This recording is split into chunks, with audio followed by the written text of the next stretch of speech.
السلام الله عليكم ورحمة الله وبركاته. برتان على السلطان وماينك تيوب ما أنت وحن إذين هنا شكلي أحايت كن يكوها بين قيبتي كوات وحن إذين سجيدنا يعني وأهماك بوس وحن أودع شكلني السلطان. waxaa la sheegaa alla ayaa si xaqiiqada oga in uu jiray boqor ka mid ahaa boqoradii hore ee reer Saasaan kuwaasoo dega ama dhaca galbeedka Hindiya Sandiya wuxuuna ahaa boqor leh awood ciidan iyo awood dhaqaalaba wuxuuna dhalay laba wiil oo weyn la oran jiray boqor Shahriyar ka yarna la oran jiray boqor Shahrisamaan waxaana dhacday in boqorku weynaa uu xanuunsaday kadibna iskugu yeeray labadiisa wiil ee amiirada ahaa wuxuuna u sheegay in boqortooyada uu kala qaybay midba gooniis wuxuu xukumi doono kadib markii boqorku weynaa uu dhintay labadii wiil sidii awood u amray kala maamuleen boqortooyooyinkii muddo markii ay ka soo wareegtay oo ayna is arkin waxaa dhacday in boqorkii weynaa ee Shahriyar uu xiisay walaalkiis ka yar wuxuuna u qoray fariin u sheegaysa inuu xiisay inuu u yimaado boqorkii yara ayaa ka yeelay hadalka walaalkiis wuxuuna go'aansaday inuu u tago walaalkiis ka weyn maalintii dambe ayuu soo safray boqorkii yara markuu muddo jidka ku soo jiray ayuu wuxuu soo xasuustay in uu soo iloway hadiyad qaas u ahayd oo uu talagalay walaalkiis ka weyn sidaa darteed dib ayuu u noqday wuxuuna qasrigiisa kusoo noqday waqti habeenimo ah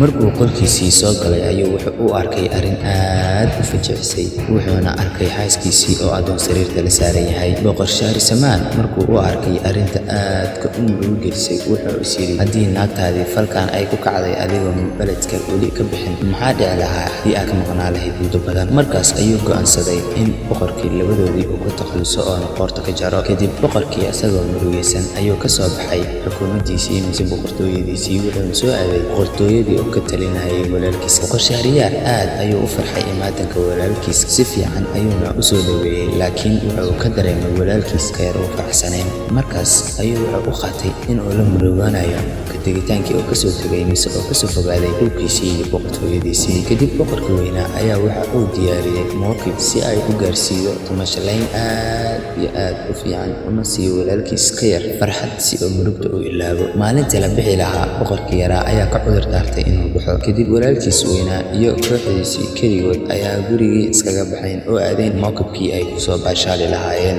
boqorkii yaraa isagoo qolkiisa ku jira aad u murugeysan ayuu daaqada qolkiisa oo xigta dhinaca beerta qasriga shanqar ka dareemay markaas ayuu dhinacii soo aaday wuxuuna arkay arrin aad uga yaabisay tiisii ka daran waxaa beerta qasriga soo gashay dumaashihiis oo qabay boqorka weynaa doon gacanta ka haysta iyo 20 jaariyadood oo mid kasta adoon gacanta ka haysta halkii ayay dumasho ka galeen markaas ayuu boqorkii yaraa Shahrisamaan is yiri walla dhibka ku haystay waxaa ka daran dhibka walaalka haysto wuxuuna go'aansaday inuu iska iloobo murugtii haysatay caadan iska noqdo markuu soo laabtay boqor Shahriyar waxa uu dareemay isbeddel ka muuqda walaalkiis wuxuuna go'aansaday inuu weydiiyo isbeddelka ka muuqda markii dambe ayuu weydiiyey wuxuuna yiri walaalow halkan markaad imaanaysay waxaa kaa muuqatay murug iyo tiiraanyo laakiin hadda caadi ayaad tahay ee waxaa ii sheegtaa waxa murugta kaa qaaday iyo waxa murugta kuu keenayba wuxuu ku jawaabay boqorkii yaraa waxaan kuu sheegayaa waxa murugta ii keenay laakiin ma kuu sheegayo waxa murugta iga qaaday markaas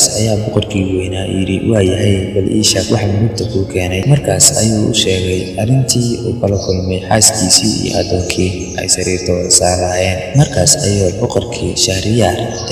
ilaaba waa inaad ii sheegtaa waxa murugta kaa qaaday markuu ku adkaystay inuu u sheego ayuu wuxuu u sheegay wixii beerta ka dhacay boqorka weynaa ayaa rumaysan waayey markaas ayuu walaalkiis ku yiri haddaa beentay u malayso dadka mar kale isugu wac oo dalxiis aada leh adna markii ay dadka baxaan gadaal ugu soo laabo guriga ayadoon lagu dareemayn boqor Shahriyar sidii ayuu sameeyey kadibna maxaa dhacay wuxuu arkay xaaskiisii iyo adoonkii iyo wixii walaalkiis u sheegayba oo run ah intaan ayay ku eg tahay sheekadii